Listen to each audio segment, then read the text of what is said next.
En duplex, Violaine Guérin, médecin endocrinologue. Bonsoir. Alors justement, pour commencer, je vais me tourner vers vous, docteur Violaine Guérin. Olivier Véran, le ministre de la Santé, a parlé d'un virus qui circule trop vite dans les métropoles. En même temps, un frémissement positif dans d'autres métropoles. Il faudra attendre lundi pour savoir ou pas si Paris bascule en alerte maximale. Alors, comment le comprendre? Ça chauffe, mais la situation reste sous contrôle ou finalement le pays prend du retard et risque une perte de contrôle dans les semaines à venir? Alors, je suis médecin en ville et je voulais préciser que nous ne sommes pas du tout en train d'observer cette panique générale qui est annoncée. Il me paraît extrêmement important que la France, très rapidement, modifie ses seuils d'amplification des tests PCR, comme l'a fait l'Espagne récemment, parce qu'on est dans des statistiques qui ne correspondent pas du tout à ce que l'on voit, nous, en ville. Alors, on parle beaucoup de l'hôpital.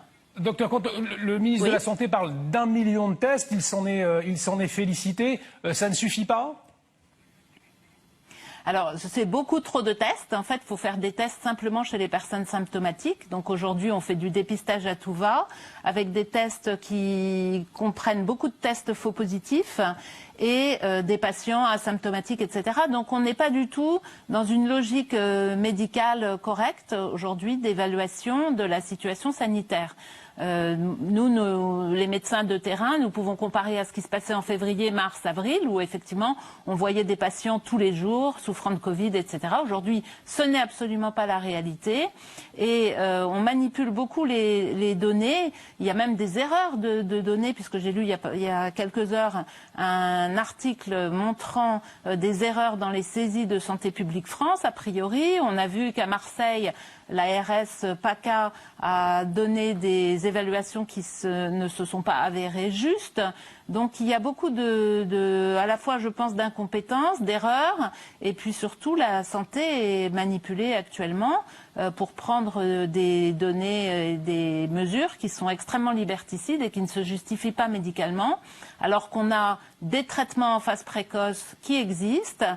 On a certes des problèmes de tension hospitalière, mais qui ne correspondent pas à la réalité de l'épidémie, qui sont des tensions qui sont liées à la destruction de notre système de santé depuis des années. On a encore appris qu'on avait supprimé 3500 lits en 2019. Ça, c'est quelque chose qui se poursuit depuis des années. Et quelque part, moi, je suis presque un petit peu en colère par rapport aux médecins hospitaliers qui, certes, ont manifesté, fait des grèves, etc., mais qui auraient dû carrément arrêter de travailler depuis un certain temps pour que l'État français sauve le système de santé français et arrête de le détruire.